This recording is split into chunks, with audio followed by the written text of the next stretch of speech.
Okay, hello, my name is Leslie Williams and I'm in San Diego, California, and I'm just going to, this video file, look at everything that is in the blog that you're looking at right now, because this video will be put in a blog.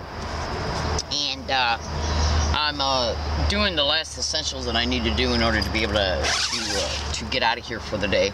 Now, this particular video is just to help. I got to talk really fast because I got to make sure that this video file is not that long. If you went to Google right now and you typed in how police use certain criterias in order to be able to investigate stalking, just regular stalking, just bear with me, okay?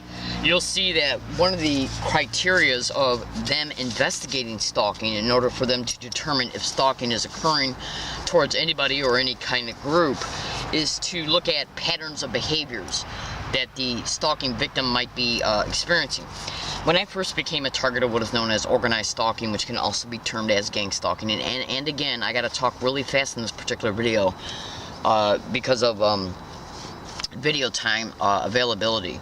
Now, when I first became a victim of organized stalking and gang stalking openly, okay, I started noticing, obviously, that I was being stalked as a result of the experiences that I was experiencing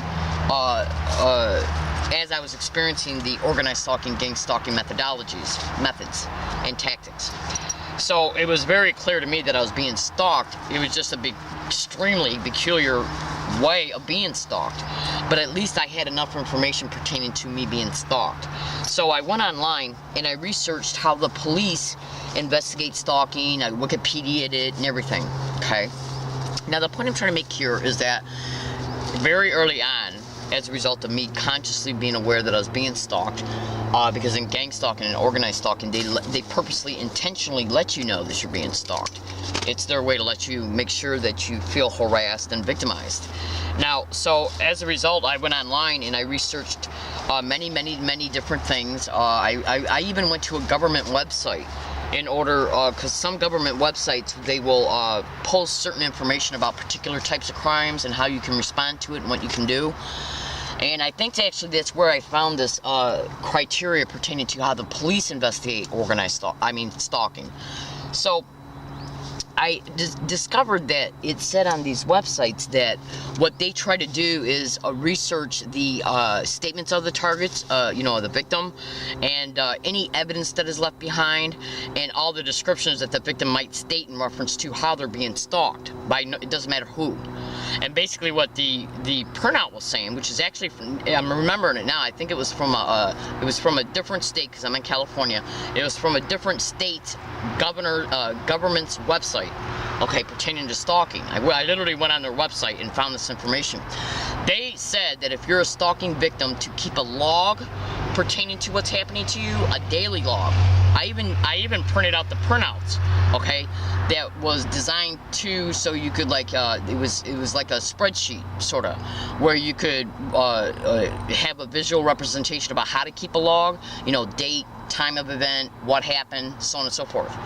And it literally stated that the police, in reference to how they investigate these crimes, is they have a criteria of how they investigate it, by looking for patterns of behavior, looking for the person repeating certain behaviors against the target, okay? Now, in organized stalking and gang stalking, it's very hard to prove that you're being stalked because their intention is to use different people every day. You have to really, I'm not saying that, on a scale of 1 to 10, they'll probably use the same people, all depending on who you are and what type of environment they feel comfortable with using the same people. Like, if you go into because you can be gang stalked by the business community as well. In fact, organized stalking and gang stalking is also happening towards business employees by their fellow business employees and management. Except when that is happening towards an employee at work, it's called work mobbing. Now, you can research this at Google to see that work mobbing is the same exact identical crime as organized stalking, which can also be termed as gang stalking. So basically what I'm trying to say is that if you're an organized stalking victim, you will be subject to organized stalking, gang stalking harassment by the same people if you go to the same place every day. I mean, or every other day, and like in reference to your grocery stores, your banks, post offices, restaurants, movie theaters. If you have like a regular routine in reference to these aforementioned, just described places, you will be subject to organized gang stalking, community-based harassment at these places. So that those places and those persons can be identified, okay, and put in your log that you're keeping, even though they will never admit it. You might every now and then maybe run into an employee who doesn't have enough information about why they're doing what they're doing towards you, and they might just think, yeah, I was asked to do this one day towards you and I'm sorry about it. You might be lucky and get one of them to admit it, but most of the time you won't, because they're told by their management and fellow employees to keep their mouth shut at all times. At all times. And if you don't think that they're not concerned about keeping their job, think again. But the point I'm trying to make is this, is that they will also use homeless people against the target individual, because they are easily bought off, easily paid for, and paid with God only knows what.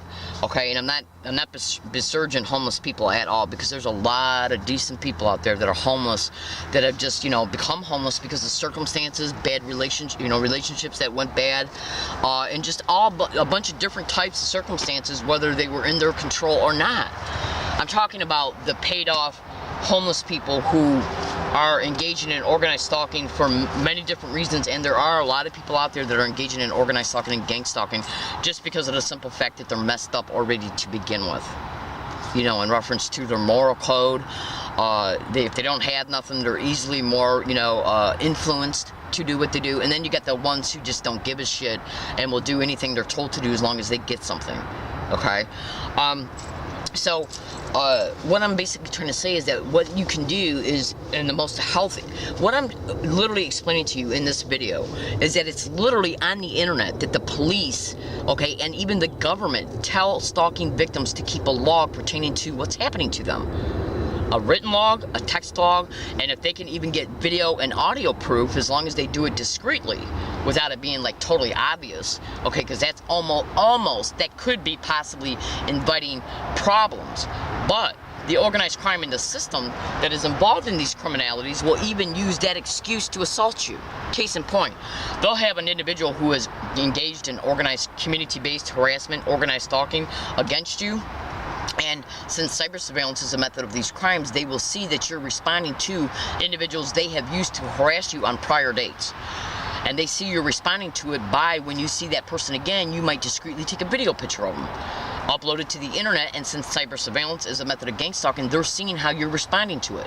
So then they will say, they will develop a scheme from that knowledge and say to themselves, well, what we'll do is, since we know her regular routes, or his regular routes, what we'll do is repeat and use that same person that they have used before to get that person to walk around that person's route, the one who's being stalked, and then they will say there's a great likelihood that that person who's being stalked will discreetly get out their video camera to try and take a picture, because they are aware that the victim is keeping a log pertaining to what's happening to them.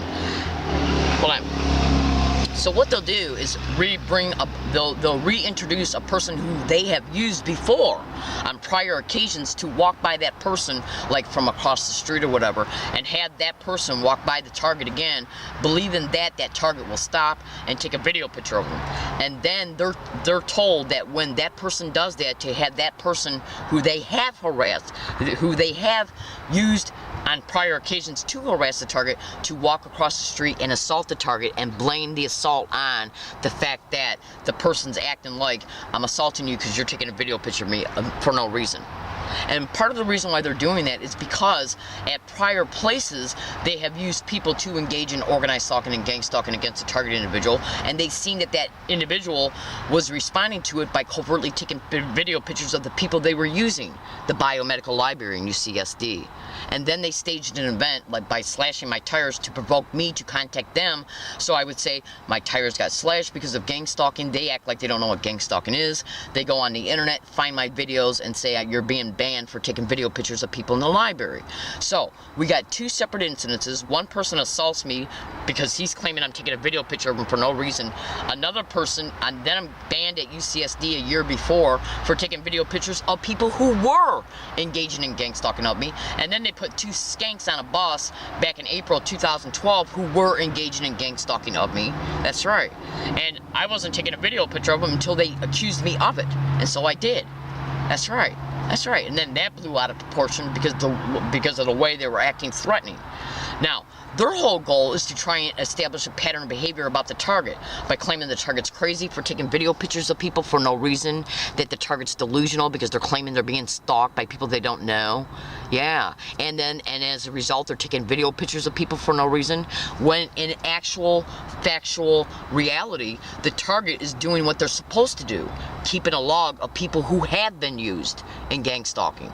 But since these expeditions are going on in places who they only care about the image, like a university. They only give a shit about the image of their university from being tarnished, which would in turn affect tuition, just like Penn State. They lost hundreds of millions of dollars as a result of Sandusky and what he did. Okay? They covered that shit up for 10 years. 10 years. And look at what Eastern University did in Michigan pertaining to Laura Dickerson. Google that. So, if a university is engaging in gang stalking, which they are, okay, they're going to deny it and then play these street theaters, which are nothing but physical theatrics, to provoke a target to open up about what's happening to them so they can act like they don't know what it is. They get online, pretend like they're researching it, they surveil my videos, and then try and claim that they're banning me from the library for taking video pictures of people for no reason, even though I was gang stalked all over that friggin' campus and have proven it undisputably. Literally. So, keeping a log of what's happening to you is the healthy, right choice. It is thinking that comes from critical thinking. The police even tell you, okay, to keep a log pertaining to who's stalking you, how, okay? And there is no way that a freaked out little bum who, when I turned up my video camera and took a discreet picture of him within 2 seconds, would be able to see me all the way from across the street to, doing that, and then come across the street and assault me for doing it. They staged that little bitch to get along my sidewalk to do that. So then they can turn around and say when I report it, which I eventually will, I was going to do it this week. So they can then say, well, Leslie, we got a pattern here of you taking video pictures for no reason, because they won't admit that I'm being gang stalked on any police report because of the evidence I got. I even caught gang stalking happening inside the San Diego Police Department headquarters. I gotta go. This is my video to inform you that the decisions I'm making by keeping a log pertaining to who has factually engaged in this crime towards me, they're gonna deny it. You better believe they'll deny it. Even in court, in the prosecutor's office, in the DA's office, and the police. All 4 of them will deny this crime's happening to me, call me delusional concerning it, and saying that I'm being assaulted and banned from places because I'm taking video pictures of people for no reason. Right there. If any of those perpetrators are watching my video, bullshit. Bullshit. Your lies don't stand up to 800 audio files of individuals getting along all my routes every single day and engaging in organized stalking, gang stalking, harassment of me, and which I'm about ready to prove, and then I gotta go. And this is probably longer than 9 minutes by now. But I wanted to make this video so you could see the bullshit, okay, that I'm putting up with, okay, and the orchestrated, crafted events that I'm being subjected to, staged events. They're called street theaters and gang stalking, where they play out physical theatrics and then use those physical theatrics that they bring about towards you, even staging the witnesses to them. Staged events in order to point the finger at you and try and claim that you're doing things for no reason, and as a result, you're bringing all this shit that's happening to you on you, like assaults. And if you don't believe me, the assault I'm referring to happened on a sidewalk 43 days later on the same sidewalk where this event happened at. Do you hear these guys say gang stalk together? Then one says gang stalking, and then that same one says gang a stalking, I'm going to F you up. Same exact sidewalk that the January 30th, 2014 assault happened on. This event happened on Thanksgiving Day, 2013. Just listen.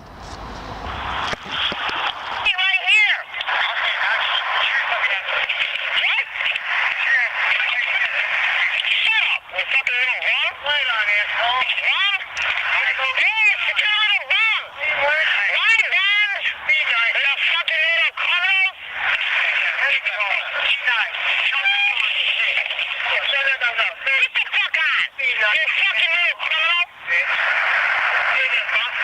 Do it right now. I'm standing right here. I'm standing right here. What? Shut up. What fucking little bum? Right on, asshole. Bum? Hey, it's a little bum. Right down. Little fucking little criminal.